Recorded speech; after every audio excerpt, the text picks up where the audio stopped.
Olá a todos, para a nossa aula de hoje eu irei abordar o conteúdo de medidas, avaliação e fisiologia do treinamento. Meu nome é Braulio Henrique Magnani Branco, sou professor da Universidade Unicesumar nos cursos de graduação e pós-graduação. Na graduação eu ministro a disciplina de Fisiologia do Exercício e Medidas e Avaliação, e na pós-graduação eu oriento alunos no curso de mestrado e doutorado em promoção da saúde nessa mesma instituição. Sou graduado em Educação Física pela Universidade Estadual de Maringá, especialista em Morfologia, Métodos de Técnica e Pesquisa pela Universidade Estadual de Maringá, tenho mestrado em Ciências da Saúde pela mesma instituição e sou doutor em Ciências pela Escola de Educação Física e Esporte da USP. E, por fim, sou faixa preta de judô, segundo Dan, pela Confederação Brasileira de Judô. Mas vamos lá para os objetivos da aula de hoje. O que nós vamos discutir na aula de hoje? Então, iniciaremos a nossa aula discutindo os diferentes sistemas energéticos frente às demandas do esporte.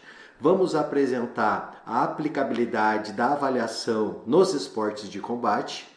Vamos, além disso, apresentar a vocês os testes gerais para a avaliação da força, da potência, da resistência, da flexibilidade, da aptidão aeróbia e da aptidão anaeróbia.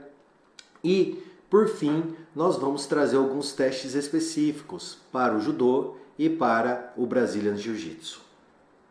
Mas não se incomode, não se preocupe também, porque das modalidades de percussão que envolvem o quê?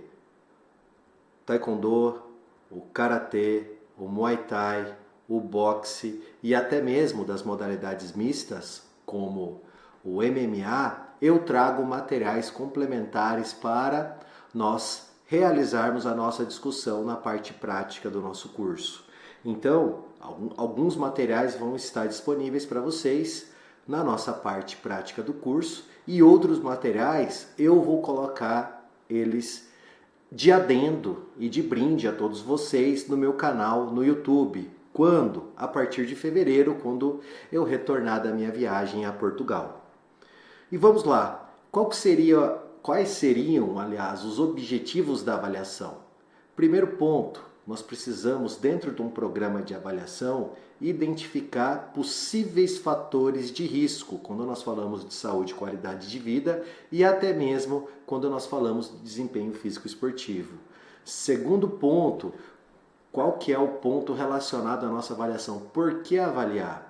Então, basicamente, nós também avaliamos os atletas para entender alguns pontos fortes e, principalmente, ajustar os pontos fracos que esse atleta apresenta em relação à sua aptidão física. Então, pontos fortes. O que eu preciso fazer? Manter esses pontos fortes e os pontos fracos. Eu preciso melhorá-los a fim de que eles se tornem fortes também. Mas eu preciso ter atenção. Eu não consigo deixar, por exemplo, um atleta com todos os pontos fortes. O que eu preciso fazer? Olhar para a demanda da modalidade, olhar para a especificidade da modalidade, entender a minha modalidade. Com base nisso, com esse entendimento da modalidade, o que eu posso fazer? Ajustar as capacidades físicas do meu atleta para que ele melhore a aptidão física específica do esporte. Então esse é um ponto que eu preciso entender. E a particularidade, a individualidade biológica do atleta, o estilo também de luta desse atleta. Então eu preciso potencializar questões relacionadas a esse estilo de luta do atleta, se esse estilo de luta for de fato efetivo para a melhoria do desempenho físico e esportivo dele. Trago aqui também outros pontos que nós precisamos avaliar para entender, por exemplo, a efetividade de um programa de treinamento. Como que de fato eu sei que esse programa de treinamento promoveu melhorias no desempenho genérico desse atleta, dessa modalidade de combate? O que eu preciso fazer? Então, basicamente, nós fazemos essas avaliações para poder direcionar e entender as respostas que esse treino promoveu para o atleta. Então, será que esse treino foi efetivo? Será que esse treino melhorou o desempenho físico e esportivo desse atleta? E, a partir disso, da avaliação e da reavaliação, direcionar o próximo treinamento, a próxima prescrição que esse atleta irá receber ao longo da temporada esportiva. E aqui, o ponto que eu acabei de falar em relação à prescrição do treinamento físico esportivo do atleta. Mas não para por aí. Outro ponto que se relaciona a isso é o monitoramento e assimilação das cargas de treino. Como que eu sei que o atleta melhorou de fato, que esse atleta consegue, por exemplo, elevar o percentual relativo a um RM ou a outras cargas em exercícios de força durante o treinamento? Eu preciso reavaliar. E por vezes essa reavaliação ela é contínua e também ela me remete a trabalhar com o feedback, essa retroalimentação do atleta, do técnico e do preparador físico. E dentro disso, dentro da literatura para as modalidades esportivas de combate, mas não só para as modalidades esportivas de combate, nós temos testes gerais que não são, por exemplo, específicos para determinadas modalidades, eles contemplam diferentes modalidades, mas também nós temos na literatura testes específicos que podem ser utilizados em diferentes modalidades de combate. E mesmo assim eles são específicos. Como assim, Braulio? Você fala que o teste é específico, mas ele pode ser usado em diferentes modalidades? Te dou um exemplo aqui, que é o teste de barras com o kimono. Esse teste ele pode ser usado tanto para o judô quanto para o Brazilian Jiu-Jitsu. Então, temos determinados testes na literatura que são específicos, mas não só para uma modalidade, para outra modalidade também. Então tem essa relação de teste específico e de teste geral. Agora, Braulio, me traz uma comparação mais próxima do teste geral para o teste específico. Nós temos testes gerais que usam o quê? Com a pegada pronada eu consigo fazer a barra fixa. Agora, trazendo a especificidade, como que eu consigo trabalhar esse componente? Eu consigo trabalhar esse componente utilizando o kimono, utilizando o judogi. Então, utilizando um pedaço de pano para simular a demanda da modalidade. Então, dentro disso, nós temos testes gerais, mas também temos testes específicos. Quais são os melhores? O melhor é o que eu tenho disponível no meu momento e que eu consiga fazer o direcionamento do treinamento para o meu atleta. Então, esse é o ponto que nós precisamos pensar. Então, temos também a relação entre pesquisa e cotidiano, ou seja, muitas vezes para a pesquisa nós precisamos de dados que são muito precisos, que apresentam então uma margem de erro muito baixa e uma reprodutibilidade muito alta. No entanto, quando a gente fala do nosso cotidiano, quando nós falamos, por exemplo, da nossa prática dentro da sala de musculação, dentro do nosso centro de treinamento, por vezes a gente não consegue sistematizar muito bem o nosso processo avaliativo. Mas não é por isso que ele também cai o seu nível de qualidade. Eu posso utilizar dentro do meu cotidiano avaliações que sejam mais palpáveis para aquela realidade de trabalho que eu tenho naquele momento. E não é por conta disso que a minha avaliação será aquém ou ficará aquém da avaliação realizada na pesquisa. No entanto, a gente precisa ressaltar que as avaliações realizadas no âmbito da pesquisa, elas precisam ser muito bem fechadas para evitar o quê? O processo de viés. Vamos lá, trazendo um aspecto relacionado ao nível de evidência para as modalidades de combate. Então, nós temos artigos de revisão que tratam já do perfil fisiológico tanto de atletas de judô, atualizações para essa revisão do perfil físico e fisiológico de atletas de judô. Nós temos revisões sistemáticas que discutem o perfil físico e fisiológico de atletas de jiu-jitsu. Nós temos na literatura evidências que trazem e discutem o perfil físico e fisiológico de atletas de taekwondo. Nós temos revisões também que discutem o perfil fisiológico e físico de atletas de wrestling, ou seja, de luta olímpica. A literatura também aponta revisões que discutem o perfil físico e fisiológico de atletas de karatê. E, além disso, análises de atletas do UFC. E com essas análises também o direcionamento de testes específicos e genéricos para verificação do desempenho de atletas de modalidades mistas. Então aqui esse guia do UFC, ele traz pontos de corte, ele traz direcionamentos de avaliação, ele traz a temporalidade das lutas, ele traz informações sobre os atletas. Então é interessante que ele traz um processo de scout e além desse scout ele traz um processo relacionado ao direcionamento do treino e possíveis fatores que eu posso, por exemplo, realizar comparações e verificar se meu atleta está num nível de aptidão física conforme as valências físicas, apto ou não apto, treinado ou não treinado, bem ou ruim.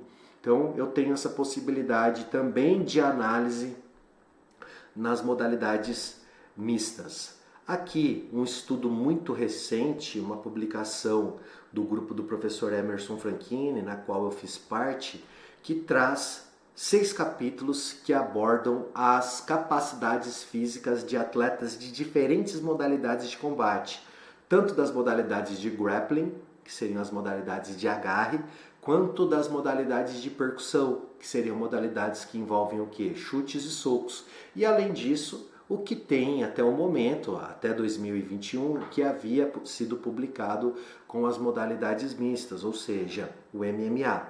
Então temos aqui o capítulo 1 que trabalha com a aptidão aeróbia de atletas de modalidades de combate. Temos o capítulo 2 que trabalha com a aptidão anaeróbia. Temos o capítulo 3, desenvolvido por mim, que trabalha com a força máxima. O capítulo 4, que trabalha com o desenvolvimento de potência. O capítulo 5, que trabalha com o desenvolvimento de resistência de força. E o capítulo 6, que aborda a flexibilidade. Esses materiais já estão disponíveis para vocês acessarem e nós vamos discutir como nós poderemos desenvolver tanto a aptidão aeróbia, anaeróbia, força, potência, resistência e flexibilidade na nossa aula prática que será realizada em breve. E tratando de fisiologia dos sistemas energéticos, nosso primeiro tópico central da aula de hoje. Então, quando a gente olha para a bioenergética, nós temos a relação entre alguns sistemas que estão interligados e que trabalham em intensidades diferentes. Então, o primeiro sistema que nós temos, que é um sistema muito, mas muito intenso, porém com uma energia, com uma capacidade de gerar energia limitada, é o sistema ATP-CP. Então esse sistema ele gera muita, mas muita potência, porém ele tem uma duração mais curta. E nosso segundo sistema seria o sistema glicolítico. Esse sistema glicolítico é um sistema que vai proporcionar uma energia intensa, porém menos intensa que o sistema ATP-CP e durante um período um pouco mais prolongado que o sistema ATP-CP, cerca de alguns minutos. E o último sistema que nós temos, que é chamado de sistema oxidativo ou aeróbio, que é o sistema que me dá energia a longo prazo. Por que ele me dá energia a longo prazo? Porque ele vai usar a gordura como substrato energético. E a gordura como substrato energético, quando nós olhamos para a nossa composição corporal e para as nossas fontes de energia, nós, em média, temos aqui em torno de 100 mil calorias relacionadas a energia advinda dos lipídios e nós temos 2.012 calorias de energia advinda do glicogênio. Então, por isso que a nossa reserva de glicogênio muscular ela é mais limitada. Isso quando nós nos referimos a um homem de 70 quilos, um homem não atleta, tá bom? Então eu tenho que considerar essas inter-relações também, porque se eu tenho um atleta de uma modalidade de combate ou de uma modalidade que exige muita força e muita potência, provavelmente esse atleta tem uma reserva maior de glicogênio muscular quando comparado ao indivíduo que não é atleta. Então, ponto a ser pensado também, pois existem as especificidades conforme os ajustes morfofisiológicos adquiridos dentro da modalidade esportiva. Isso a longo prazo. Então, todas as energias que nós realizamos, os exercícios físicos, até mesmo a nossa atividade física, ela é proveniente do quê? Dessa quebra dos macronutrientes. Então, dessa quebra das proteínas, dos lipídios e dos carboidratos, mas, sobretudo, do lipídio e carboidrato. E ela vai sendo quebrada, até se tornar uma molécula bem pequena chamada de adenosina trifosfato. E essa adenosina trifosfato que vai nos dar energia para a contração muscular. Então, conforme eu havia comentado naquele primeiro slide, nós temos 3 sistemas de energia, ou seja, o sistema ATP-CP, ou também chamado de PCR, que seria fosfocreatina, a glicólise ou sistema anaeróbio lático. Por que lático? Porque existe a produção de lactato sanguíneo, e o sistema aeróbio ou oxidativo. Lembrando que é um ponto muito importante para a gente ressaltar nesse sentido, que não existe um botão para se desligar e ligar os sistemas. Eles sempre vão trabalhar de forma integrada, ou em maior ou em menor proporção, dependendo do que? Da intensidade e do volume desse exercício físico ou dessa atividade esportiva. E aqui eu tenho também outro gráfico que ilustra o quê? Ilustra o funcionamento desses sistemas de forma bem didática. Então eu tenho inicialmente aqui o sistema ATP-CP, que apresenta o quê? Uma gota aqui, ó. Vamos supor que eu tenho uma caixa d'água.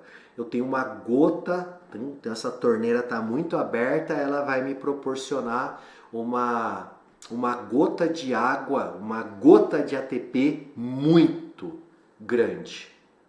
E é chamado do que então? De anaeróbio alático. Por que alático? Porque em tese não existe produção de lactato sanguíneo.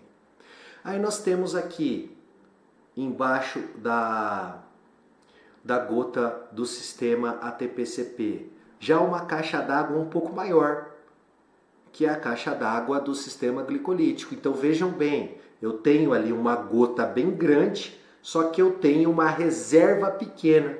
Ou seja, eu abri essa torneira vai me dar uma intensidade muito alta, porém a reserva que eu tenho também é o quê? Muito baixa. Então elas são inversamente proporcionais. Então eu tenho uma gota muito alta, porém eu tenho uma reserva muito baixa. E por outro lado, o sistema glicolítico, ele tem o quê? Ele tem o quê de diferente do sistema ATP-CP? Uma reserva maior. No entanto, a gota ela é menor quando comparado ao sistema ATP-CP. Mas o que significa isso, Braulio? Significa que a intensidade é um pouco menor quando comparado ao sistema ATP-CP. Não só um pouco menor, mas bem menor. E por fim, nós temos o quê? Nós temos aqui o sistema oxidativo. E o que seria esse sistema oxidativo? O sistema que apresenta a maior reserva possível. Só que, qual que é a limitação desse sistema? Esse sistema apresenta uma gotinha baixa, então ele me dá energia de pouco em pouco. Então eu não consigo aumentar muito a minha intensidade, porque esse sistema, apesar de ter uma reserva bem grande, ele tem uma limitação quanto ao quê? Ele tem uma limitação quanto à liberação dessa energia. Então esses são os pontos que nós precisamos entender em relação aos sistemas energéticos. Aí me fala assim, poxa, e agora? Eu preciso melhorar dentro de uma luta a minha capacidade de realizar um punch, a capacidade de chutar baixo, a capacidade de chutar alto, a capacidade de quedar um adversário no wrestling, a capacidade de passar a guarda no Brazilian Jiu-Jitsu, a capacidade de projetar um atleta no judô. Como que eu vou fazer? Eu tenho que melhorar o sistema TPCP, mas eu sinto que a aptidão aeróbia também precisa ser trabalhada. E ela deve ser trabalhada conforme vocês vão ver na aula de treinamento intervalado de alta intensidade. Então aqui, pessoal, nas modalidades esportivas de combate, é interessante que a gente integre o nosso trabalho, tanto pensando no sistema TPCP, quanto pensando no sistema glicolítico, quanto pensando no sistema oxidativo, porque nós vamos usar os 3 sistemas durante o esporte. E como que nós vamos usar? O sistema TPCP é o nosso sistema de decisão, é o sistema que nós vamos pontuar. E o sistema oxidativo é aquele que vai manter a nossa energia para que o sistema ATP-CP consiga fazer o quê? Reciclar ATP e continuar proporcionando ações de alta intensidade. Opa, peraí, Braulio. Mas você falou que esse sistema TPCP é limitado e que essa energia ela vai, à medida que o tempo passa, vai diminuindo. Realmente, ela vai diminuir. E o que nós precisamos fazer? Quando o sistema oxidativo funciona de forma plena, ele começa a ressintetizar ATP e mandar essa energia para o sistema ATP-CP. Olha que interessante. Deu para captar isso, gente? Espero que sim. Qualquer dúvida, falem comigo. E eu trago aqui para vocês a interação desses sistemas e a contribuição relativa durante um exercício máximo, um estudo publicado por Gaston e colaboradores. E o que o Gaston traz para a gente de informação? Aquele mesmo gráfico que eu trouxe anteriormente para vocês, aquela caixa d'água também, ela remete à mesma informação. Então eu tenho aqui esses 3 sistemas que trabalham de forma interligada. Em vermelho, o sistema ATP-CP, em verde, o sistema glicolítico, em azul, o sistema aeróbio ATP-CP, anaeróbio alático, glicolítico anaeróbio lático, aeróbio oxidativo. Então, durante um exercício máximo, o que nós vemos aqui? Entre 0 a 300 segundos. Tá? 300 segundos.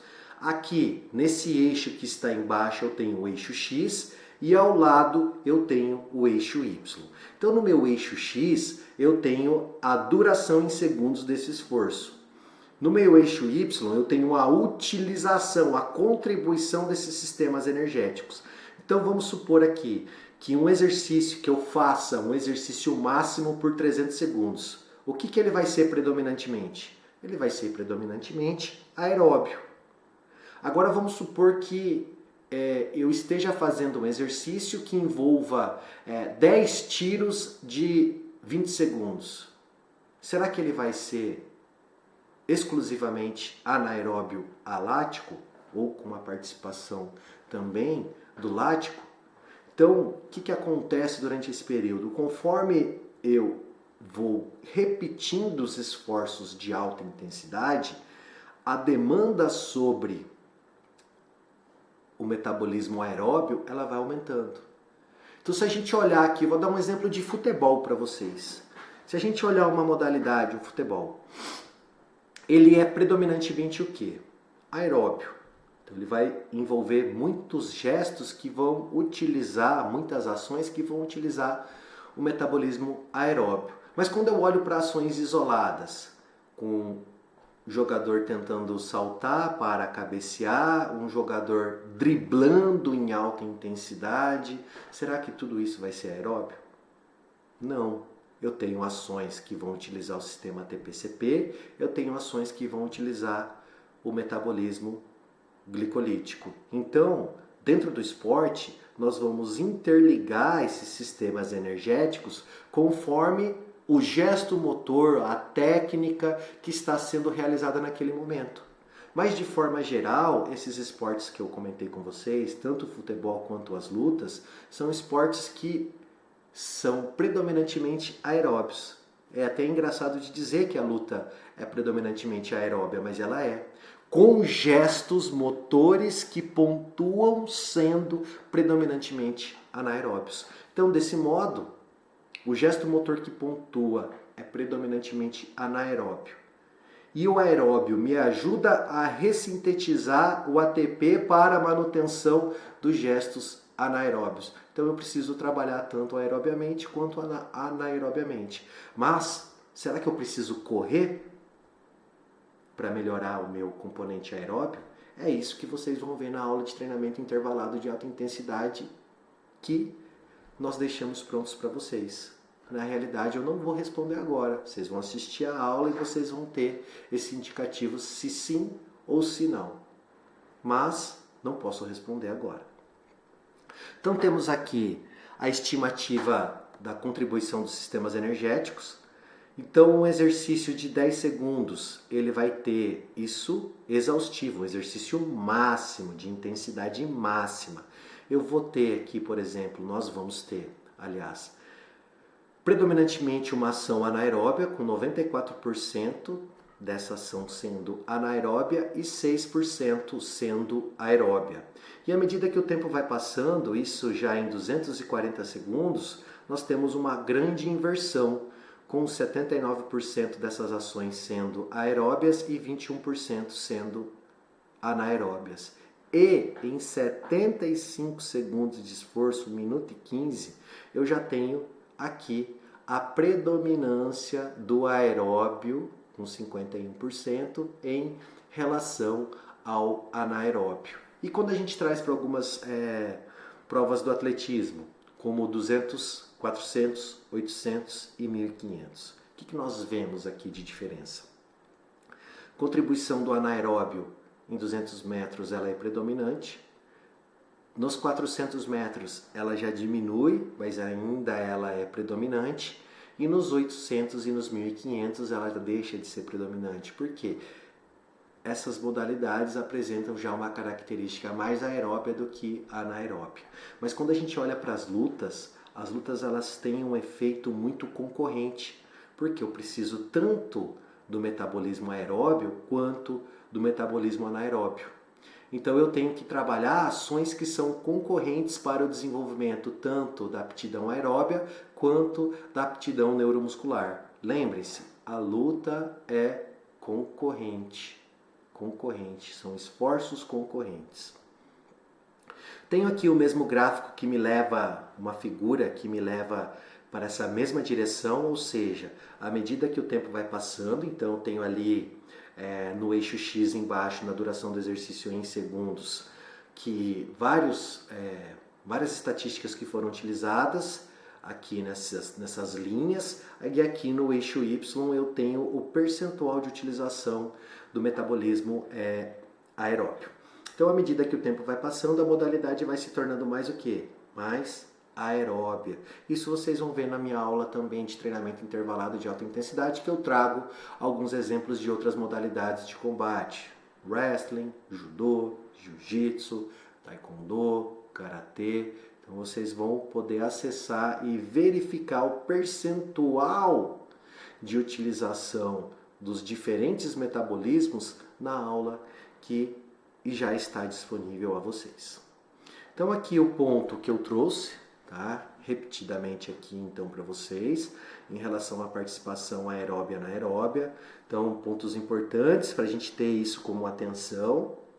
Aqui outra questão que nós precisamos ressaltar desse mesmo material produzido pelo Gaston em 2001, a questão da especificidade. Então aqui eu tenho um atleta treinado em endurance, modalidades de resistência aeróbia, e um atleta treinado em modalidades de força e potência. Então, o sprint e o endurance. E o que aconteceu de diferente em relação ao atleta de sprint e o atleta de modalidades de endurance? O que a gente vê aqui de distinção entre esses atletas? Um ponto muito importante. Olha quanto de ATP a mais o atleta de modalidade de sprint apresenta em relação ao atleta de modalidade de endurance. Maior. Olha quanto de ATP esse atleta de modalidade, então, tem de diferente. Olha a relação da glicose, conforme eu comentei com vocês no início da aula, daquele homem de 70 quilos. Então eu tenho distinções conforme os ajustes morfofisiológicos. E será que eu posso trabalhar com diferentes modalidades de combate de forma igual? Resposta é não. Por quê? Porque eu crio ajustes específicos. Vou fazer duas comparações a vocês. No Taekwondo, a demanda sobre membros inferiores reflete 95% do combate. No Judô, a demanda sobre membros inferiores reflete 30% do combate. E a demanda, então, de membros superiores no Taekwondo, ela vai refletir apenas 5%. Será que eu vou treinar esses dois atletas iguais? O atleta de judô e o atleta de taekwondo, ambos sendo de modalidades de combate? Será que eu tenho que hipertrofiar tanto a musculatura de tronco, principalmente braços de atleta de taekwondo? Eles vão agarrar? Pontos para serem pensados, porque se eu hipertrofiar muito esse atleta de taekwondo, principalmente membros superiores e braço, ele pode estourar o limite superior da categoria dele. Eu posso estar, por exemplo, perdendo um talento. E o mesmo é verdadeiro para o atleta de judô. Então eu preciso direcionar a minha avaliação e a minha prescrição de treino conforme as respostas morfofisiológicas desses atletas. Então aqui eu trago outra informação para vocês sobre pedalar de forma all-out no ciclismo. O que seria pedalar de forma all-out no ciclismo? Na maior intensidade possível. Correr 800 metros, correr 1.500 metros, pedalar a 110% do consumo máximo de oxigênio, ou realizar a cadeira extensora unilateral a 65 watts. Isso durante 30 segundos, 60, 90, 120, 150, 180 segundos. No final das contas, todos esses exercícios, independentemente do modo pelo qual ele foi feito, à medida que o tempo passa, ele tem uma característica mais aeróbia do que anaeróbia. E outros pontos aqui, só para a gente ressaltar o que nós já discutimos ali anteriormente. Quando eu tenho uma duração de esforço entre 0 a 6 segundos, esse esforço meu vai ser extremamente elevado e o meu sistema de energia primário vai ser o sistema fosfogênio, a fosfocreatina. Quando eu tenho um esforço entre 6 a 30 segundos, ele já cai um pouco a intensidade quando comparado ao primeiro sistema que eu acabei de comentar com vocês. E ele já passa a utilizar mais o quê? Mais glicólise. Então, além dele utilizar a fosfocreatina, ele vai utilizar a glicólise rápida. E um esforço entre já a 30 segundos a 2 minutos, ele já vai utilizar, sobretudo, a glicólise. E no esforço entre 2 a 3 minutos, além da glicólise, ele vai já utilizar gordura, o sistema oxidativo. Então ele vai começar a oxidar uma quantidade maior de lipídios. E a partir de 3 minutos, essa intensidade já caiu, quando comparado aos outros que eu comentei anteriormente, e ela vai utilizar como, sobretudo, energia advinda do sistema oxidativo. E olha só como que funciona a taxa de produção desse ATP.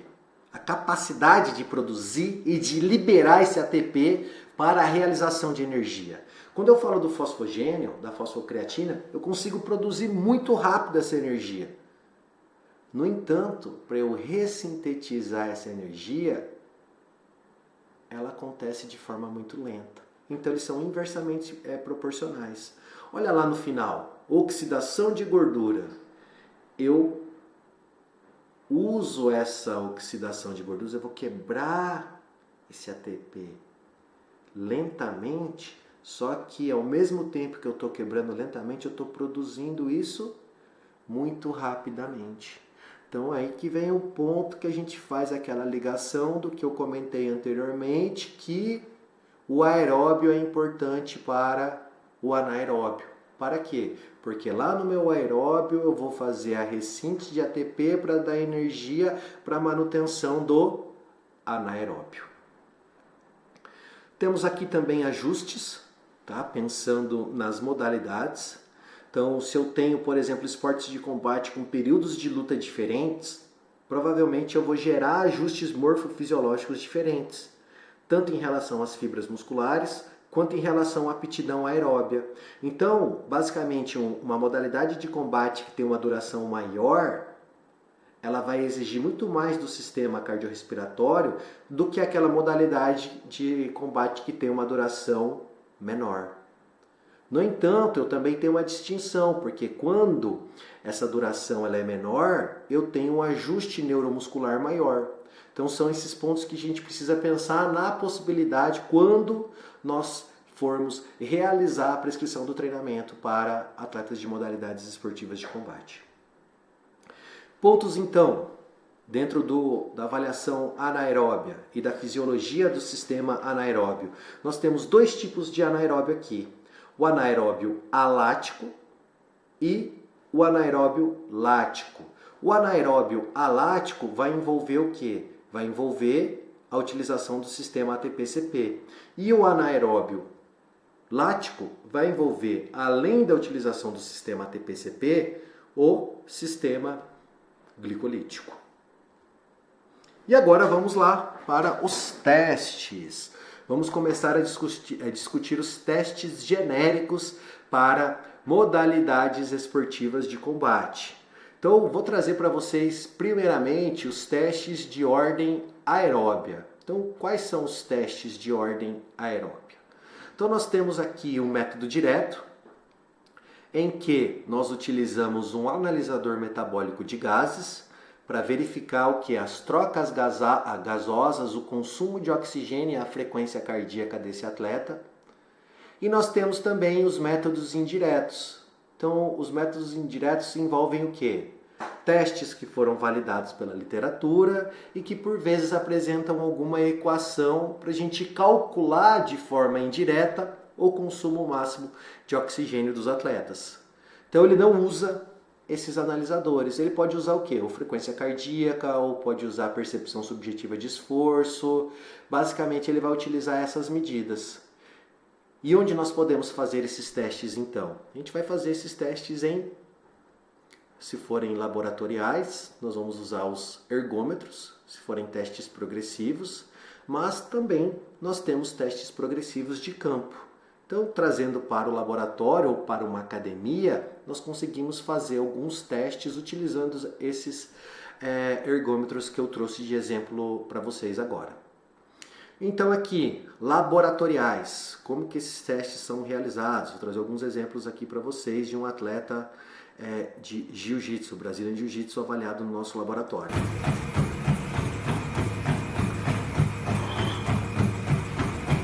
Então aqui a gente está monitorando o que? As trocas gasosas, consumo de oxigênio e produção de CO2 e monitorando a frequência cardíaca do atleta. Isso em esteira pode ser feito ou pode ser feito pelo ergômetro.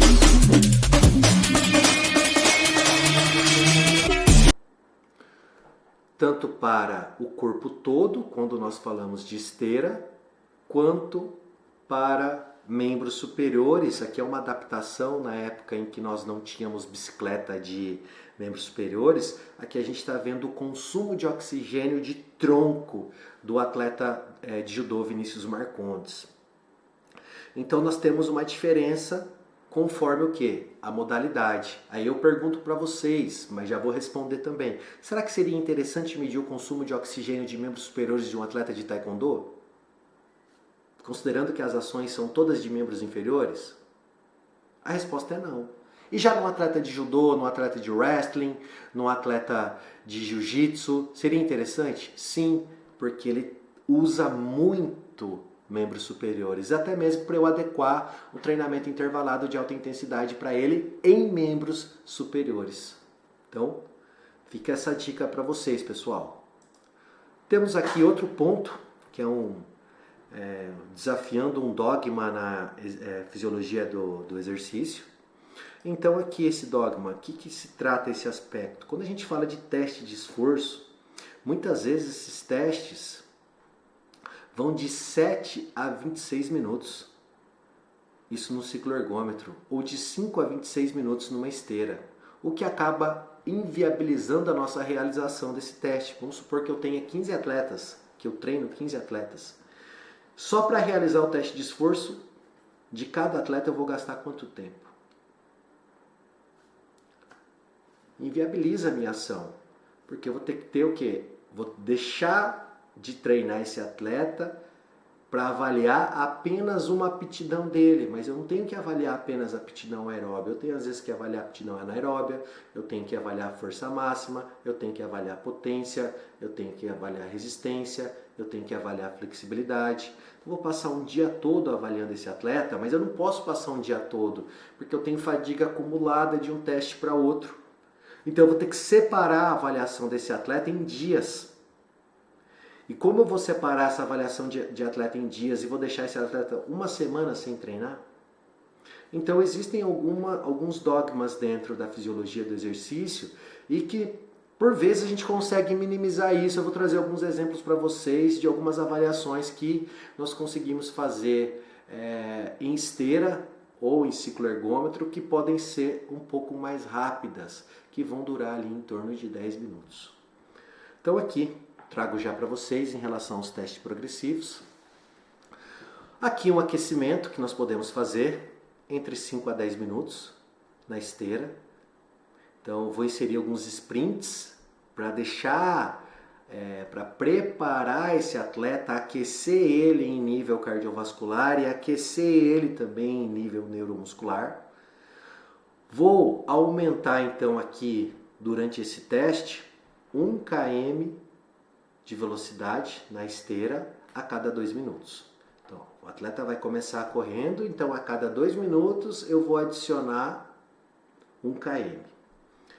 E eu vou calcular o consumo máximo de oxigênio com base na velocidade que ele terminou o teste. Então tenho essa equação que já é validada na literatura. Vamos lá então, como que nós vamos conseguir realizar esse teste? A gente vai fazer esse teste na prática também. Temos aqui então os indicativos de tempo, temos aqui os indicativos de velocidade, temos aqui os indicativos de inclinação. Vamos monitorar a frequência cardíaca desse atleta e vamos monitorar também a percepção subjetiva de esforço dele. Olha lá, então ele começou em repouso, a frequência cardíaca dele estava a 58 batimentos. Depois disso, ele começou o teste. Ele começou com um aquecimento a 6 km por hora. E a frequência cardíaca dele subiu para 95. A percepção subjetiva de esforço foi para 8. Depois, minuto a minuto, nós fomos fazendo o quê? O incremento da velocidade. E o que aconteceu? A frequência cardíaca aumentou para 110, percepção aumentou para 10. No segundo minuto, a velocidade subiu para 9, frequência cardíaca subiu para 118, percepção subjetiva de esforço subiu para 12. Terceiro minuto, velocidade subiu para 10, frequência cardíaca para 127, percepção subjetiva de esforço para 12. Quarto minuto, velocidade subiu para 11, frequência cardíaca dele subiu para 144, percepção subjetiva de esforço subiu para 14. Quinto minuto, velocidade em 12, frequência cardíaca em 153, percepção subjetiva de esforço em 16. Sexto minuto, velocidade a 13, frequência cardíaca a 162, percepção subjetiva de esforço de 17. Sétimo minuto, velocidade a 14, frequência cardíaca dele subiu para 183, percepção subjetiva de esforço dele subiu para 18. Oitavo minuto, velocidade a 15 km por hora, frequência cardíaca dele subiu para 194, percepção subjetiva de esforço dele subiu para 19. E ele entrou no último estágio, no estágio de 16 km por hora, só que ele não cumpriu esse estágio. A frequência cardíaca dele foi a 196, com percepção subjetiva de esforço de 20. Então nós temos aqui a frequência cardíaca máxima, sendo a maior frequência atingida no teste, e a velocidade associada ao consumo máximo de oxigênio, que foi a última velocidade em que ele terminou aquele estágio. Então vamos lá. O consumo, então, a velocidade associada ao consumo máximo de oxigênio dele foi de 15, e nós vamos colocar esses valores na equação. Colocamos os valores na equação, fizemos os cálculos e obtivemos o VO2 dele, 51,43. Então essa é uma possibilidade muito custo-efetiva para a gente ter o parâmetro do consumo máximo de oxigênio do atleta sem a necessidade do analisador metabólico de gases, que já é mais um investimento mais elevado. E agora, trazendo para a aptidão anaeróbia, o que nós podemos fazer? Quais são as avaliações que nós podemos executar? Nós temos os testes de Wingate, que nós pedalamos contra uma resistência fixa na bicicleta. Então aqui temos a resistência, a carga, que é baseada na massa corporal do atleta. Temos aqui os irmãos Muniz, ele foi medalhista agora no Campeonato Mundial de Brasileiro Jiu-Jitsu. Vinícius Marcondes, atleta de nível nacional de judô. Então, ele vai pedalar contra uma resistência fixa durante 30 segundos. Ele vai pedalar na maior intensidade possível durante esses 30 segundos. Qual que é a carga que foi utilizada com ele aqui? 7,5% da massa corporal dele.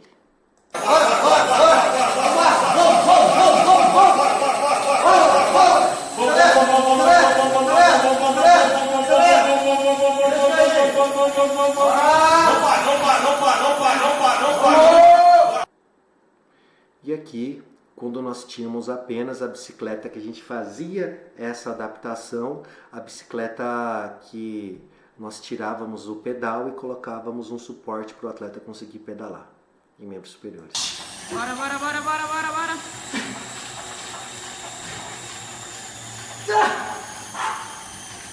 Bora, Vinícius! Bora, bora, bora, bora, bora, bora, bora, bora!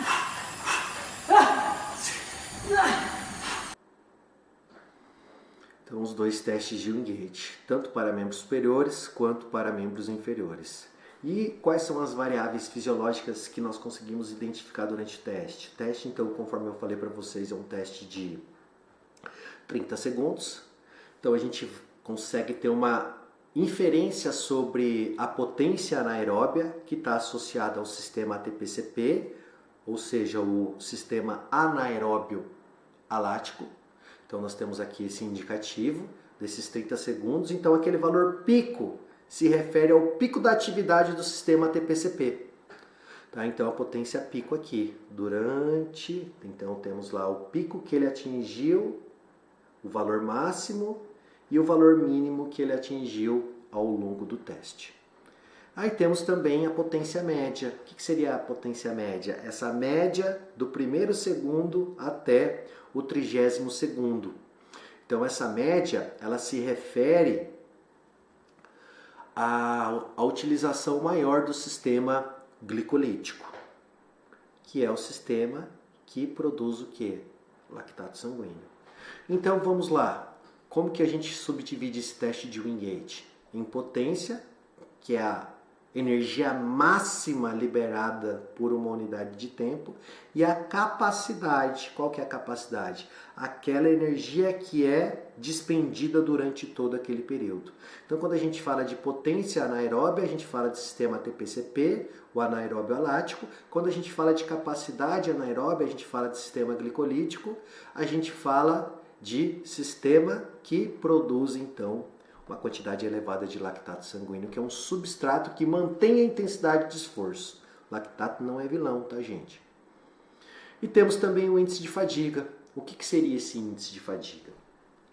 O índice de fadiga ele vai nos mostrar o quê? Uma relação de quanto a intensidade desse atleta caiu ao longo desse teste.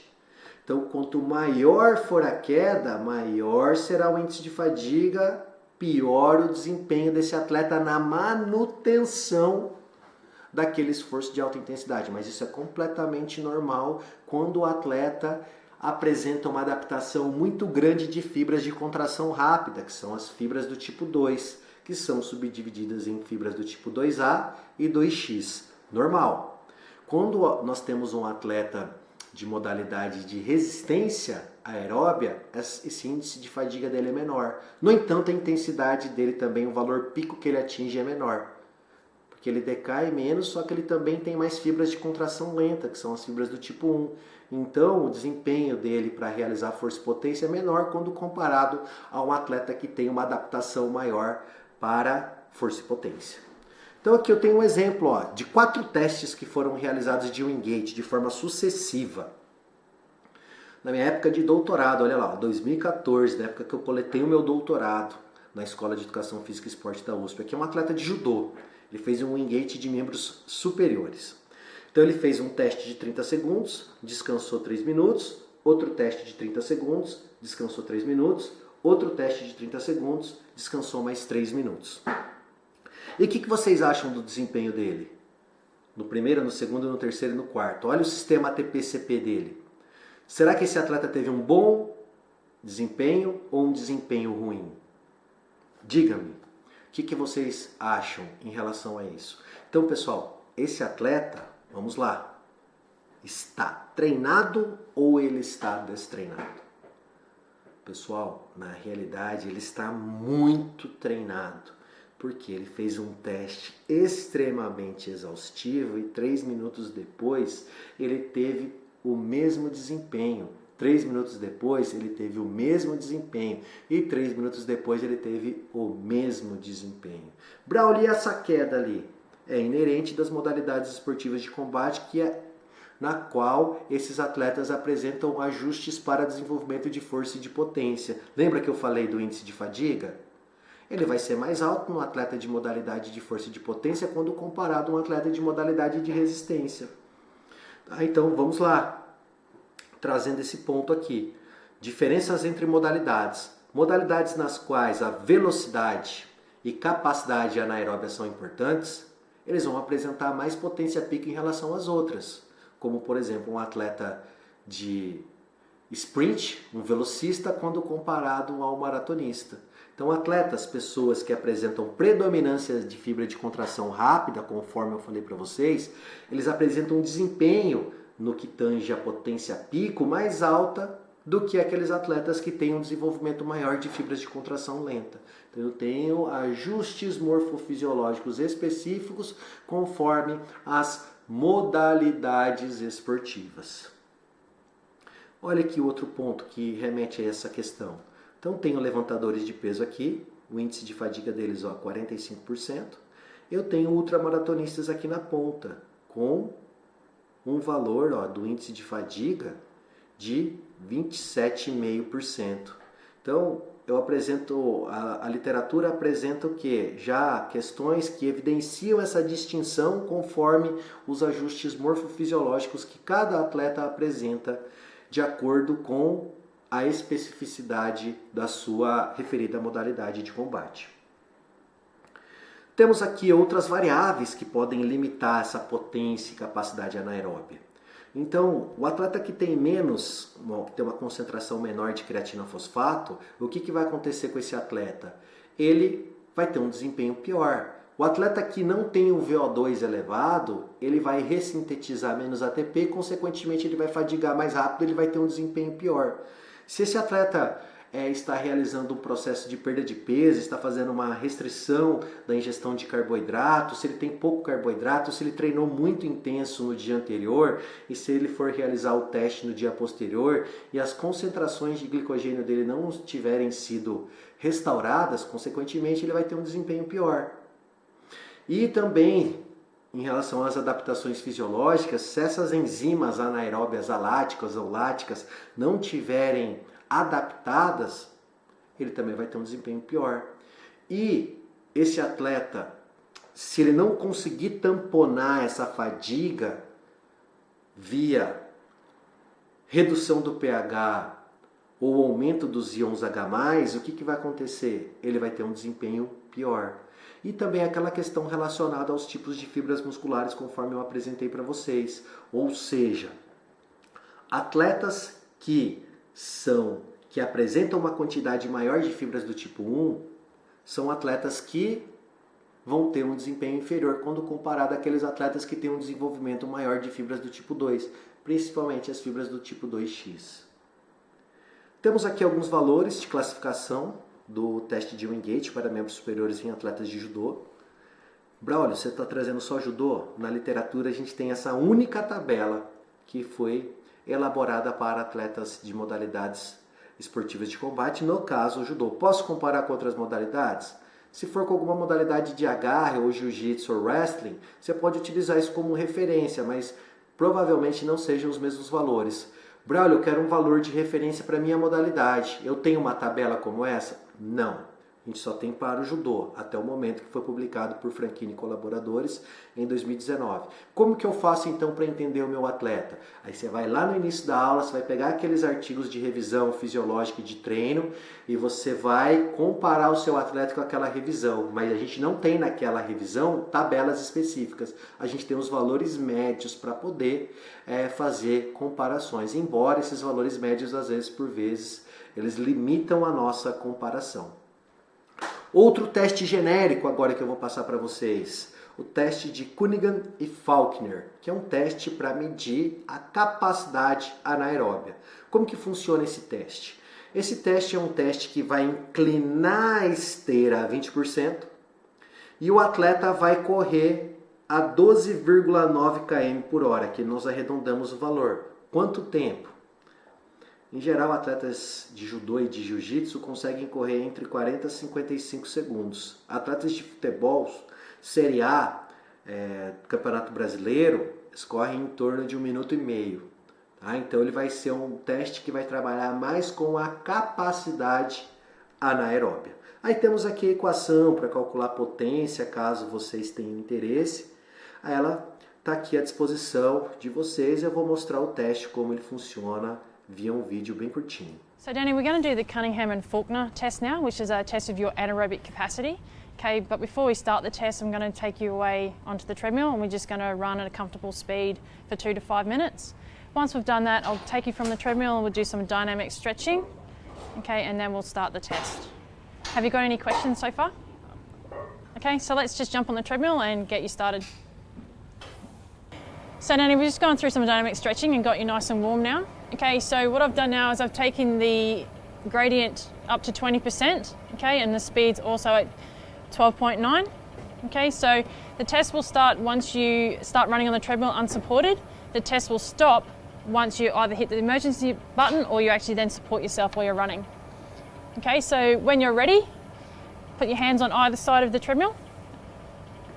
Okay, place your legs on and then we'll start running. Once you're unsupported, I'll start.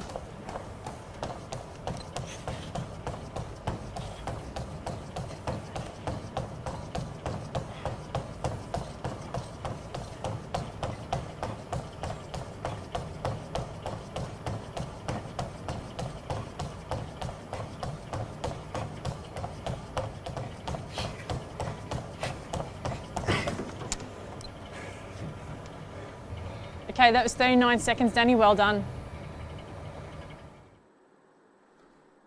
Então temos aqui o exemplo do teste Cunningham e Faulkner. Esse teste é um teste, então, conforme eu falei para vocês, um teste para mensurar a capacidade anaeróbica dos atletas. É claro, aqui nesse vídeo não apresentou aquecimento, o atleta precisa aquecer também inicialmente antes de realizar o teste. Temos outro teste também que é o RAST, que é o teste de sprint em corrida anaeróbia. Como que funciona esse teste? Esse teste eu preciso executar ele numa quadra. Então ela precisa ter pelo menos, no mínimo, 45 metros, porque eu tenho que ter uma área de escape na ponta de 5 metros e na outra ponta de mais 5 metros. Então como que é feito esse teste? Esse teste ele é feito a partir de corridas em alta intensidade, modo all out. O que seria esse modo all out? Faça o mais rápido e intenso que você puder. Então o atleta ele vai dar tiros de 35 metros com um intervalo de 10 segundos entre os testes, entre os tiros. Então ele vai fazer 6 tiros de 35 metros por 10 segundos de intervalo. Então ele precisa primeiro aquecer durante 5 a 10 minutos, correndo de forma contínua e depois fazendo alguns trotes com maior intensidade, alguns sprints curtos, e assim ele estará preparado para a realização do teste. Quais são os equipamentos que nós precisamos? Então, dependendo da situação, conforme eu falei para vocês, a gente tem que ajustar. Existe o modelo ideal e existe o modelo real que eu consigo trabalhar na minha prática profissional. Então, mediante o modelo real, eu vou fazer as adaptações e diante dessas adaptações eu vou fazer as adequações para o que eu consigo aplicar na minha prática. Então, para isso eu preciso de uma treina e preciso de um cronômetro para o RAST. Então aqui eu tenho os cálculos que vocês podem realizar caso haja interesse, muito simples de se realizar. Tem os valores que eu consigo calcular, que eu coloquei um exemplo de um avaliado de 76 quilos, os valores dos sprints entre cada tiro que ele realizou, a potência que eu vou multiplicar o tempo, o peso corporal do atleta vezes a constante. Essa constante é 35 ao quadrado, dividido pelo tempo que ele atingiu em cada sprint. Então eu tenho a potência pico do teste 1, do sprint 1, do 2, do 3, do 4, do 5 e do 6. Então aqui os exemplos. Por que isso é interessante? Para avaliar, por exemplo, se meu atleta melhorou a aptidão anaeróbia. E esse RAST, esse teste, ele foi até usado como protocolo para melhorar a aptidão anaeróbia e aeróbia, que vocês vão ver na aula de HIIT, que eu falo dos atletas de wrestling, o estudo de Farzad, de 2011. Ele utilizou uma adaptação desse protocolo do RAST. Então aqui os cálculos de como eu posso fazer o cálculo da potência média, do índice de fadiga. Então fica à disposição para vocês. Vocês podem dar um stop, parar e acessar. E vocês também vão receber o PDF dessa aula, em que vocês podem fazer esse acompanhamento, caso haja interesse de monitorar o atleta via RAST. Trazendo para a força máxima dinâmica agora, como que nós podemos medir a força máxima dinâmica? A gente vai fazer um aquecimento entre 3 a 5 minutos, isso pode ser na bicicleta, e vamos trabalhar depois com os aquecimentos específicos. Então, quais seriam esses aquecimentos específicos? Eu vou trabalhar esse aquecimento específico na barra. Então, vou fazer o teste de um RM para quais grupos musculares? Geralmente a gente faz ou para supino, ou para remada, ou para o terra, ou para o agachamento. Então, grupos que envolvem grande massa corporal. Qual que eu uso para o meu atleta, Braulio? Meu atleta é de taekwondo. Vou usar um RM de supino? Não vejo necessidade. Vou usar um RM no agachamento e no terra? Já vejo necessidade. E no atleta de judô, Braulio, posso usar um RM do agachamento do terra? Sim, mas da remada e do supino também. Por quê? Por conta da demanda alta em relação a superiores e inferiores. Agora, se eu penso no taekwondo, eu teria que direcionar mais para membros inferiores, que me dão um subsídio maior para a prescrição do treino. Então eu vou fazer esses aquecimentos, vou fazer 8 repetições a 50% de um RM estimado, então vou perguntar para o atleta quanto que ele acha que ele levanta em determinado exercício. Ele vai ter um intervalo ali de 2 minutos, vou fazer mais 3 repetições com 70% estimado, e depois desse descanso de 2 minutos eu começo as minhas tentativas e vou dar um intervalo maior, entre 3 a 5 minutos a cada tentativa. Mas eu tenho que padronizar esse intervalo também. Se eu dei 3 minutos na primeira, eu vou dar 3 minutos na segunda, na terceira, na quarta e na quinta. Para ser considerado como um teste máximo, eu tenho que fazer entre 3 a 5 repetições. Tá? Então, aqui segue um vídeo do teste do supino. Isso aqui foi realizado aqui na nossa universidade, Universidade Unicesumar, com créditos ao professor Leonardo Vidal Andreato. E aqui nós temos o atleta Vinícius Marcondes.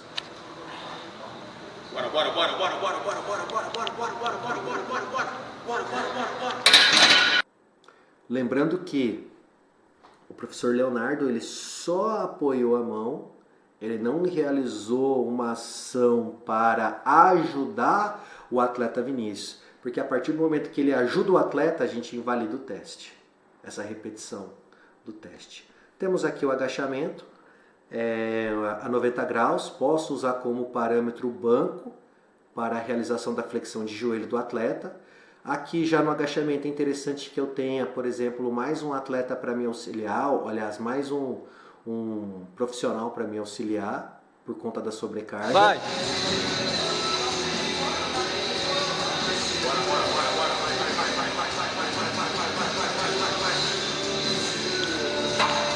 Ele encostou os glúteos e subiu sem estabilizar, sem descansar. Então aqui eu tenho um exemplo de agachamento a 90 graus.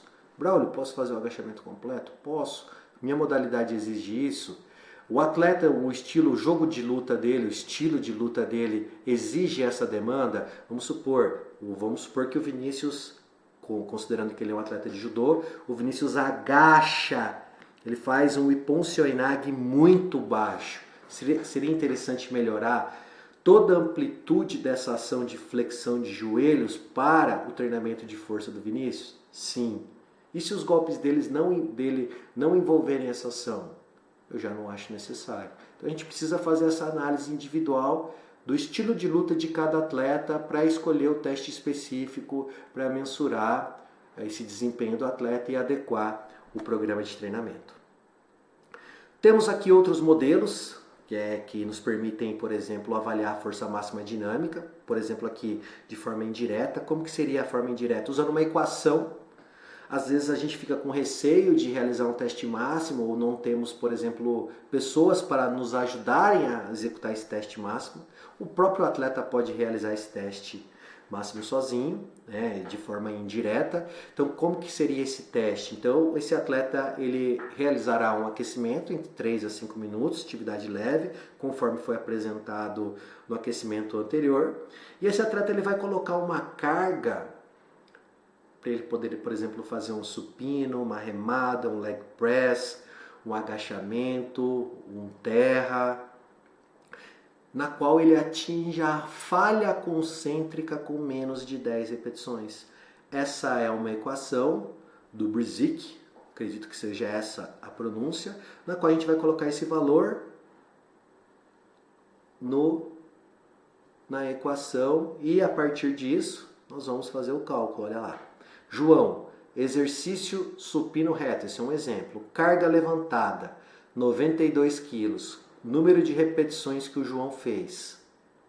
Então temos aqui a equação, vamos colocar o 92, que foi a carga que o João levantou, e vamos fazer a substituição para o número de repetições que foi a que ele realizou também. Então temos aqui a equação, provavelmente um RM do João seja 97,4 quilos. Braulio, por que eu vou utilizar isso? Qual que é a função de utilizar isso? Para quê? Você já me deu ali a opção de fazer um RM. Essa opção é quando o atleta, por exemplo, treina sozinho. E você tem algum receio de aplicar um teste máximo com o atleta. Existem algumas evidências já que estão criticando até mesmo o teste de um RM. Por quê? Porque eles falam que não é preciso para quantificar o treinamento físico esportivo do atleta, uma vez que o teste de um RM e a nossa força máxima ela pode oscilar ao longo de uma temporada esportiva, então, ou ao longo de uma semana. Então, alguns atletas têm utilizado alguns apps para monitorar e direcionar a carga do dia. Braulio, mas você não vai falar sobre isso? Eu falo para vocês na nossa última aula com os apps que você pode utilizar para ajustar o seu programa de treino. Assista a minha aula também, a minha última aula que fala sobre tecnologias. Vai agregar bastante. E aqui, pessoal, muito interessantemente, nós temos o estudo do Aruga e colaboradores, publicado em 2003, que fala sobre... Ele traz, aliás, tabelas para classificação da força máxima de atletas de judô conforme a categoria de peso. Braulio, por que você trouxe judô de novo? Você me mostrou a tabela do Franchini que classifica a aptidão anaeróbia dos atletas via um Wingate para membros superiores. Por que você não traz para outras modalidades? Porque a gente não tem. Então eu estou trazendo evidências que são consistentes e que a literatura já apresenta, então em determinadas modalidades que a literatura já apresenta. E olha aqui então o supino. Nós temos aqui um RM para o supino em diferentes categorias de peso, desde o menos 60 até o mais de 100, desde a classificação muito fraca até a classificação muito boa. Aí você olha aqui para o atleta dos 66 quilos, menos de 66 quilos. Para o supino, a força relativa dele é de 2 vezes a massa corporal dele. Então falava-se muito, principalmente no Brasil, eu não sei se isso é falado no Japão, ou são as premissas que existem no Brasil, em que o atleta de judô japonês é um atleta muito técnico, muito refinado, todo mundo já sabe disso. Mas era um atleta que focava apenas no treino de tatame, que não fazia treino de força. Muito enganado quem falou isso. Isso aí eram os imigrantes japoneses que vieram para o Brasil no início do século XIX, que tinham um método de treino que não estava ligado à preparação física, mas isso lá no início do século XIX. Isso já caiu há muito tempo. Mas existe essa premissa de passar essa história e o técnico reproduzir o conhecimento que foi adquirido pelo seu outro técnico e isso transpor décadas, sem pensar na atualização da preparação física. Então nós temos essa tabela para o supino, nós temos essa tabela para o agachamento, que envolve ainda mais de 2 vezes. Tá? Então, se eu olho para o atleta do menos 60, ele já está levantando aqui, para ser considerado um valor muito bom, mais de 160 quilos no agachamento. E temos o exercício Power Clean. Olha que interessante. E agora trazendo para a força máxima isométrica. Tá? Então, temos também tabelas que buscaram comparar atletas de diferentes níveis competitivos. Essa foi uma tabela desenvolvida pelo nosso grupo de estudos. E mediante a isso, o que nós identificamos? Aqui nós temos o teste de força máxima isométrica de preensão manual.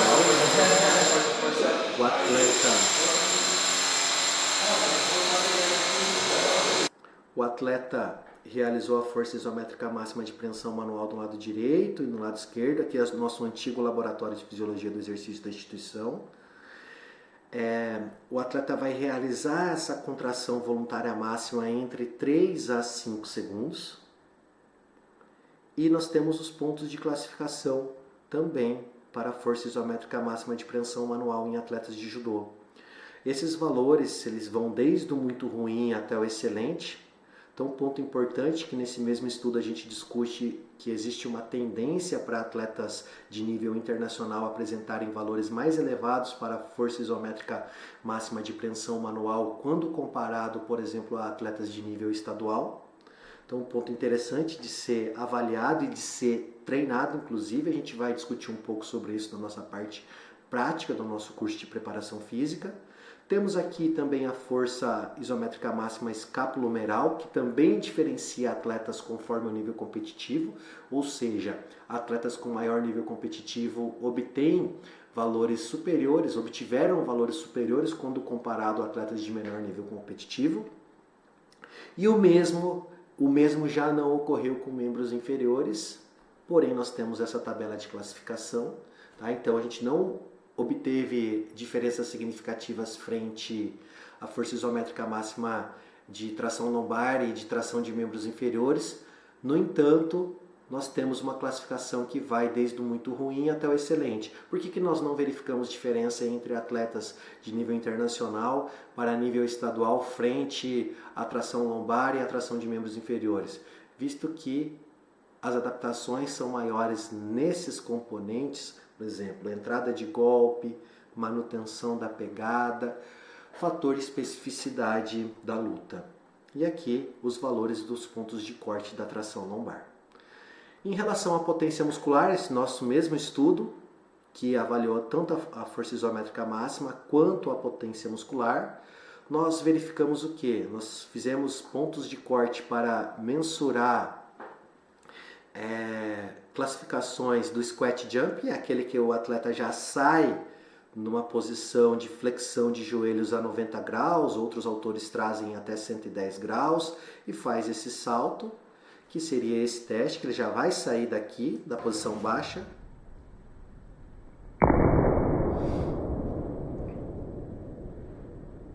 Então ele sai já com os joelhos flexionados. E nós temos também o salto com contramovimento. Tá? Então, o que seria o salto com contramovimento? Aqui saiu invertida o vídeo para vocês. Então, o salto com contramovimento, o atleta vai sair da posição vertical, ele vai flexionar os joelhos e vai saltar. Tá? Então, nós temos esses dois exercícios. Então, seria isso daqui, ó, salto vertical, ele está reto, flexionou e ele realiza esse salto. Então, nós temos essas duas tabelas. E nós verificamos diferença entre atletas de nível internacional para atletas de nível estadual, ou seja, atletas de nível estadual saltavam menos quando comparado a atletas de nível internacional. Então seria esse o teste. Começou!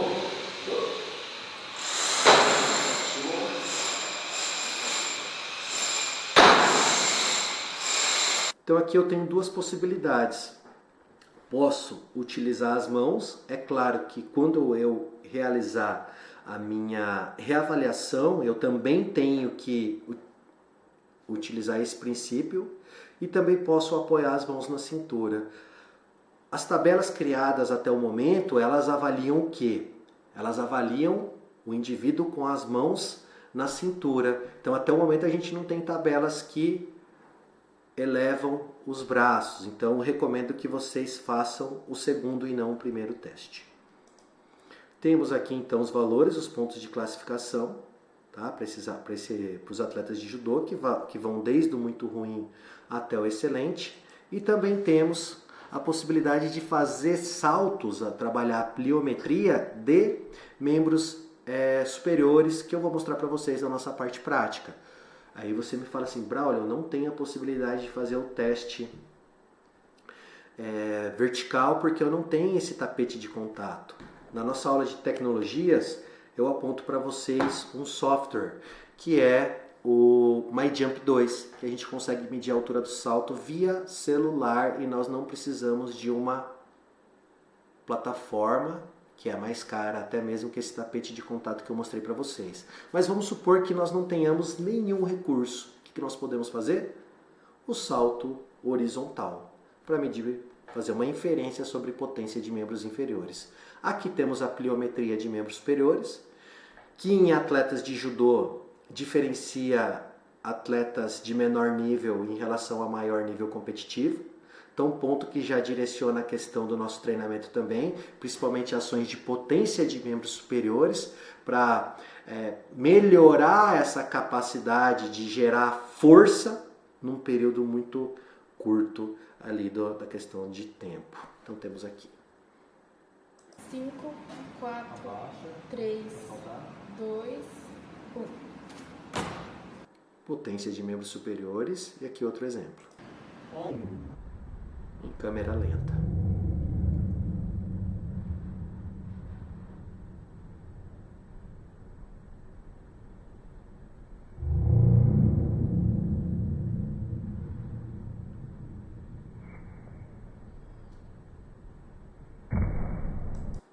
Os dois exemplos que eu trago para vocês. Aqui os valores também, que vão desde o muito ruim até o excelente. Essa aula vocês vão receber, vocês podem consultar depois e avaliar os respectivos atletas de vocês. Aqui, outra possibilidade é trabalhar com arremesso de medicine ball de 3 kg. Posso fazer tanto na cadeira quanto apoiado na parede. E vou medir a distância, então eu preciso unicamente de uma trena, preciso ali de um pó de giz para marcar onde a bola cair. Eu ter a marca dessa bola para poder realizar a mensuração com a trena, então outra possibilidade. Trazendo para a resistência de força, nós temos usualmente o teste de flexão de braços de 1 minuto. Então aqui o atleta, como que ele vai realizar, novamente o Vinícius.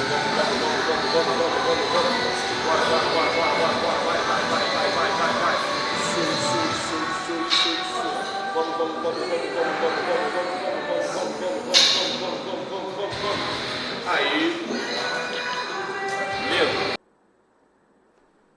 outra opção. Aqui abdominais em 1 minuto. Alguns pesquisadores têm até reportado que é interessante evitar esse apoio das mãos nos pés do parceiro, né, do avaliado. Aqui seria que a gente fez com o apoio, mas poderíamos fazer sem também. Exemplo do teste.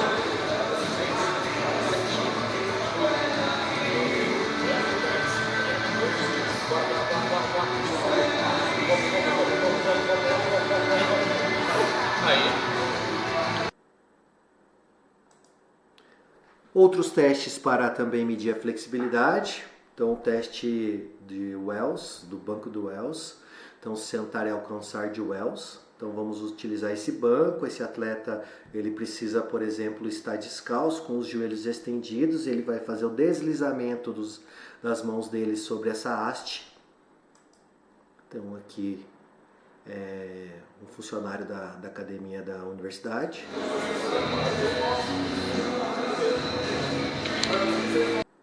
O teste, propriamente dito.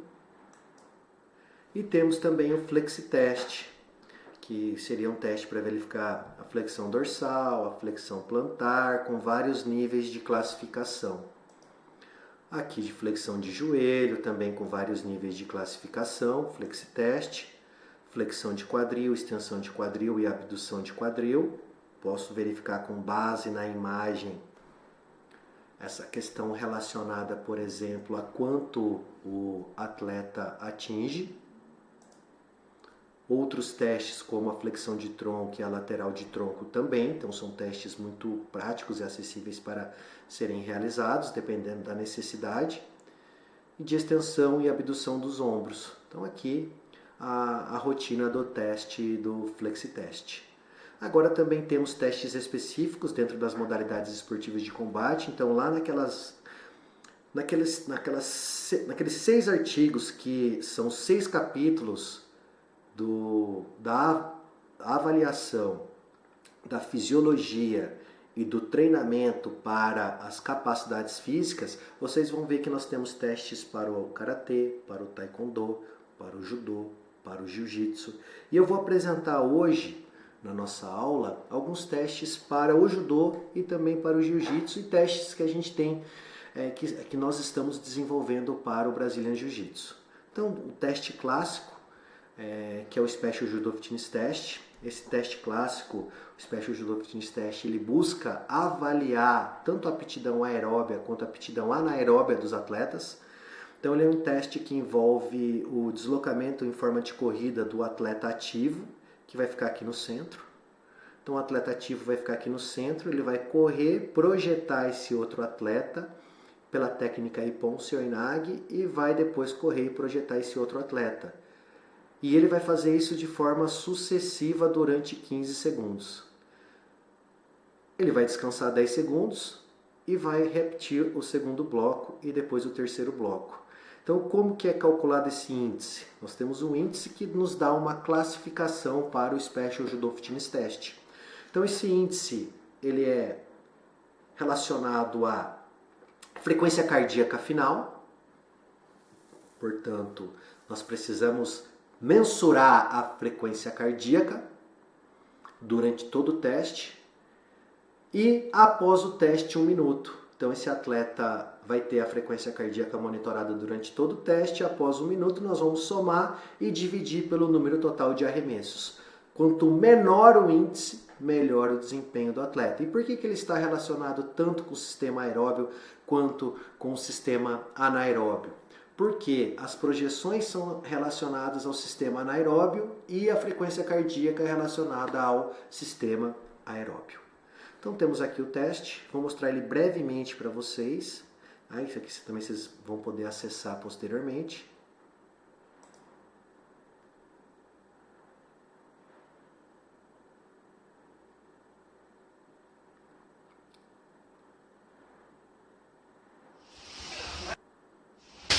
Projeções.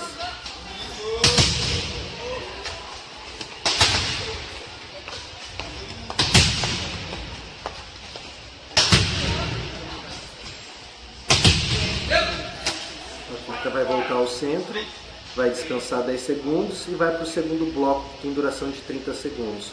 O primeiro bloco teve duração de 15 segundos. O terceiro bloco também tem duração de 30 segundos.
Esse é o Special Judo Fitness Test. Então temos classificações para atletas adultos, sexo masculino, sexo feminino, atletas sub-21, atletas cadetes. Depois vocês vão poder acessar isso com maior calma no arquivo que eu enviei para vocês também. Atletas juniores, atletas masculinos cadete, atletas masculino júnior e aqui outro estudo que também criou um protocolo para avaliação do desempenho anaeróbio específico de atletas de judô, que foi o protocolo de Del Vecchio, que usou o Uchikomi Hikidashi. Vamos lá ver esse vídeo, também realizado pelo Vinícius Marcondes. Então, o Uchikomi Hikidashi de 20, 30 e 40 segundos. Esse teste vai avaliar o quê? O sistema anaeróbio. Prepara, vai!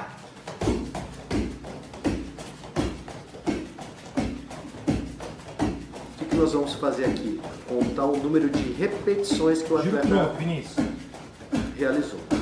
Isso, mantém a qualidade do movimento. Boa.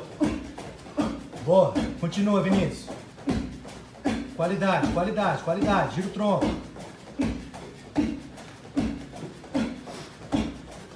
Mantém, mantém, mantém, mantém. Gira o tronco.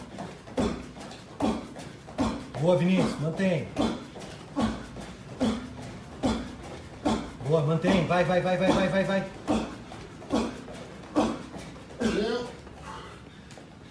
Esse é o Uchikomi Hikidashi de 40 segundos, um teste inclusive recomendado para avaliação da capacidade anaeróbia para atletas de judô pela própria Confederação Brasileira de Judô. Temos aqui outro teste, eu não vou mostrar esse teste de forma completa, mas é um teste que buscou elaborar um teste específico de tatame para verificar o desempenho aeróbio de atletas de judô. É um teste com metrônomo, então ele foi testado dessa forma. Aqui temos o vídeo gentilmente cedido pelo Seihachi Shiroma.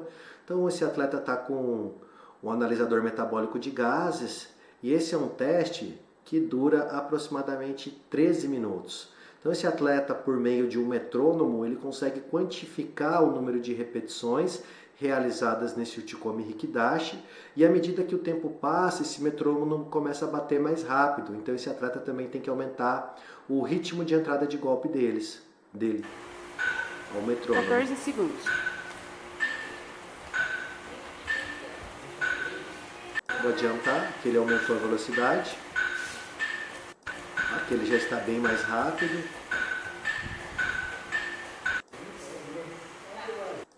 E aqui é o final do teste. Testes similares como esse nós temos para o Karatê e também temos para o Taekwondo, e eu vou apresentar isso para vocês na nossa parte prática.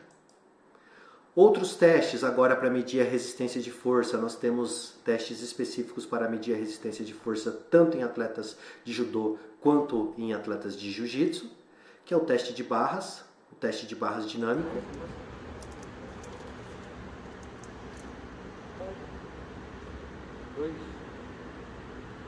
Vídeo cedido pelo Rubens, que é meu co-orientando de doutorado, aluno de doutorado. Ele é da Universidade Estadual de Londrina e eu trabalho com a co-orientação dele. O teste isométrico, aqui o mestre Rui do Jiu-Jitsu. Mantém. Você vai fazer 1 minuto, vamos. Bora, segura, sangue no olho, vai. Vai, mantém, 50, Rui. Bora, 50. Bora, mantém. Não deixa cair, vai, mantém. Beleza. Então aqui o exemplo do mestre Rui, nos treinamentos que a gente estava realizando aí no final do ano passado. Temos também tabelas para classificação do teste de barras, elaborada pelo nosso grupo de estudos. Então valores que vão desde o muito ruim para o teste isométrico e para o teste dinâmico, até os valores excelentes. Então a gente tem a possibilidade de classificar os atletas seniores, masculino, de nível estadual, nacional e internacional. E posteriormente, Agostinho e colaboradores elaborou uma tabela para a classificação de atletas do sexo feminino. E também existe essa possibilidade da gente classificá-las também. Aqui, atletas juniores, eu mostrei anteriormente a tabela das atletas cadete. Agora, atletas cadete do sexo masculino, visto que nosso estudo ele realizou essa coleta apenas com atletas adultos, e atletas juniores aqui também. Então nós temos essa possibilidade de classificar os atletas nas diferentes faixas etárias, tanto para o sexo feminino quanto para o sexo masculino. E aqui eu trago para vocês um teste criado por Vilar e colaboradores, um teste de jiu-jitsu publicado recentemente, não tão recentemente, que trabalha com 5 blocos de 1 minuto, intercalados por 45 segundos de pausa na execução de um exercício dentro da guarda chamado como se fosse uma borboleta. Vamos lá para o teste? Então seria isso no Brazilian Jiu-Jitsu. Esse teste também distingue atletas de diferentes níveis competitivos.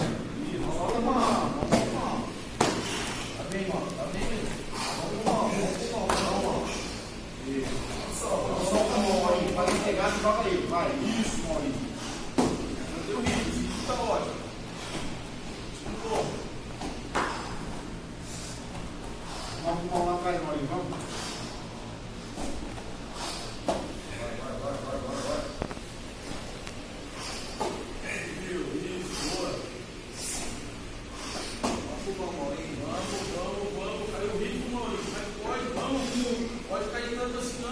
Vai, Maurinho, vai acabar agora, hein, Maurinho? É a última série.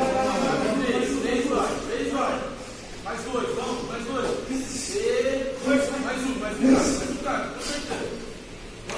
Vamos. Aí, ó. Boa.